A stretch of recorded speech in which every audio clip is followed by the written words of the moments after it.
When you work for others, you are at their mercy. They own your work. They own you. Your creative spirit is squashed. What keeps you in such positions is a fear of having to sink or swim on your own. Instead, you should have a greater fear of what will happen to you if you remain dependent on others for power. Your goal in every maneuver in life must be ownership. Work in the corner for yourself. When it's yours to lose. You're more motivated, more creative, more alive. The ultimate power in life is to be completely self-reliant, completely yourself. The most expensive thing we spend is time. Because we can't get it back. Before I had money, when I'm poor, when I'm in the middle, when I'm rich, regardless, I've been on each one of those portions of the journey. Right. I had fun. When we didn't have no money, we had fun. It was fun. It shifted. It's either when you get hurt that bad, either your fear consumes you or you become a bit insensitive and you start to approach the problem instead of run from it. You know, my grandfather told me, you don't get as far as the motherfucker you talk to for no reason. You'll be successful as the motherfucker that you talk to for no reason. What I mean is, if you spending your day talking to a nigga that ain't got nothing going on, what the kind of information can he offer you? Can he help you learn something? Can he teach you something in the conversation? When losing's not an option, then you gotta do everything possible to win. And I don't understand how they become complacent and feel like, oh, it's okay. You know, you get people that deal with things by not actually dealing with them. You ever seen a rich one start to fight? A doing well off don't start to fight. He there, he's having a good time. He's partying, they got bottles. Right? The nigga start to fight is not doing his work. Only just three niggas, here's the picture. You got rich niggas, you got tough niggas, and niggas that easily become collateral damage. Do you want to feel like you're afraid all the time? Or do you start to become the aggressor? And you start saying, you know what? You ain't gotta find me because I'm looking for you. And then it changes everything. Because at that point, I'm the person looking for you. Now, you don't give me all the controls because I got the buttons. I could just push them. Everyone is not actually going to be prepared to take the time to actually utilize the information that's given to them. If you pay attention and you actually keep whatever information is coming in front of you, that you choose what's valuable. But the things that you do hear that are valuable, if you make it your business to keep it, even if you have to write it down, so you have to say it to yourself or whatever, and you just keep, the person says something and you go, what did you just say? Almost like put it on my phone and hold on to it until it becomes a part of you in the way you actually would express yourself at different points. And then you develop a more advanced presentation, and I got that from Robert. They don't care about me. Is it okay for me not to care about people that don't care about me? It would be entertaining for them to see me in crisis. Why would you care about a person who would like to see you under the worst circumstances you could be in? I had to convince myself that I'm gonna make it, you know, regardless of how people felt at that time. And what it does is it makes you feel like, well, it made me feel like there's gonna be points that people are gonna mistake my confidence for arrogance. They don't understand the process I went through and how much I had to believe in myself in order to make these things happen. I never ran from anything because I didn't have nobody to go to. I've always had that, where I'm going. Home to get me? Ain't nobody there. You know what I'm saying? Like, so I've always been in a situation where I'm forced to deal with it myself, so. The most expensive thing we spend is time.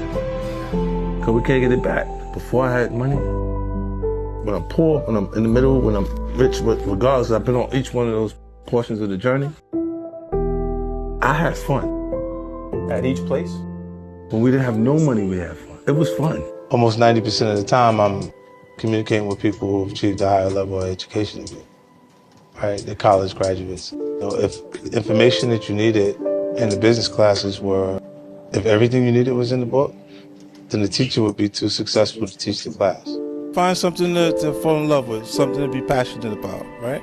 And then because you enjoy it so much, you'll be able to do it so much that you become so good that everybody's gonna love and appreciate you. I think depression is a luxury. Because where I'm from, you can't afford to be depressed. You gotta pay the bill, right? So you gotta go to work. You gotta get up, you gotta go do what you gotta do. They got people right now that's at work don't feel like being there. But they got responsibilities, so they feel uncomfortable while they're working, while they're doing what they gotta do. I grew older. The one thing that becomes clearer to me each and every day is that I don't owe anyone a thing, and neither do you. I've seen a lot of people pollute their potential after sipping from the well of entitlement. This is certainly true of many of the people I've been associated with over the years, even my own son. What they need to understand is that you should never feel like the world owes you anything.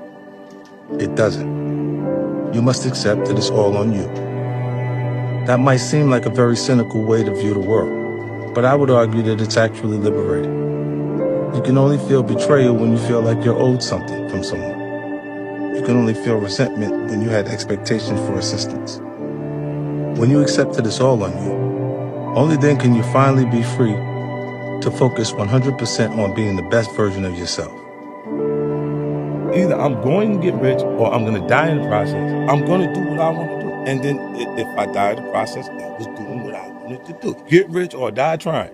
I don't try to patch relationships. Right? You know what I'm saying? Like, because when they fall apart and you have no idea, like, what was the motivation, it says that you don't have to be involved for it to fall apart again. I think the things you go through make you who you are. So I don't regret those things. I don't regret them because I don't think I'd be who I am today if I wasn't exposed to those situations. If you ask me, would I, those are unfortunate situations that I've had to experience. And if I had a choice, I would have definitely went in a different direction. I might have wanted to go to school for business instead of having to go through this portion of my life. No matter what group of people, whether it's your actual blood relatives or people that you've developed relationships over time that created value. There's points where some of them develop a sense of entitlement, and it can't be met. They get blinded by what you've done and they're consistently saying, look what you have, versus acknowledging what you've already done. I come from hustling, like that's what it was about. There was no financial motivation connected to it. It wasn't involved. Like, now the things that they're doing is a little different. Like the little homies tell you, you ain't got no bodies. I think the only thing that separates people is passion. And having the ability to focus on something, or to work on it, will allow you to work hard enough to be good enough at it. That's the Kobe Bryant, bro. He outworked those people. A lot of people in the league perform according to their paycheck. They ain't getting that money, let them do it. And that's what separates him and makes him special to us in a different way, even after he's gone. Never happens on your time, like when you think you're ready, like it's supposed to happen. It always happens when it's supposed to happen. Because the period that you feel ready and people are not acknowledging the material the way you feel like they should because it's good, is the time that you actually develop skin thick enough to survive when it does work. If you're spending your day talking to a nigga that ain't got nothing going on, what the kind of information can he offer you? Can he help you learn something? Can he teach you something in the conversation? I wanted to bring everybody with me. So not be someone new, be a better version of what I already was, but like you want to do the same things. They want to shoot dice, we'll have the same argument. They want to do the same thing that we did that. You know what I mean? It's just circumstances, it puts you back under the same circumstances when you already moved to a different level. Like, I don't mind losing. I just like to lose at my expense. Let it be my fault. If I'm losing based on someone else's decision to do it, I'm furious about it. I was afraid and I was uncomfortable with being afraid. It's either when you get hurt that bad, either your fear consumes you or you'll become a bit insensitive and you'll start to approach the problem instead of run from it. I try not to surround myself with people that I have to be defensive around. You know, and that is a defense mechanism. Like, anger is a more comfortable feeling to deal with than having your feelings be hurt, or a person did something, you being disappointed in the decision to do certain things. Like, you know, like some of these guys, they're gonna roll with anybody that will embrace them. Anybody that'll just be in every circle, period. And I'm like, I'm not really comfortable with that. Like, imagine if you say, yo, my man is over here, Sean man over here at the West End, I'm gonna go pull up on him. And you go over there and then you run right into somebody who got a problem with you. And you all off balance because you was just going, you went prepared to see Charlamagne, not prepared to run into these people. And then you have problems. That's why I don't usually communicate or associate. If a person's on the gate, I kind of put them on the other side. So I don't leave myself vulnerable to that. You know, I had to convince myself that I'm gonna make it.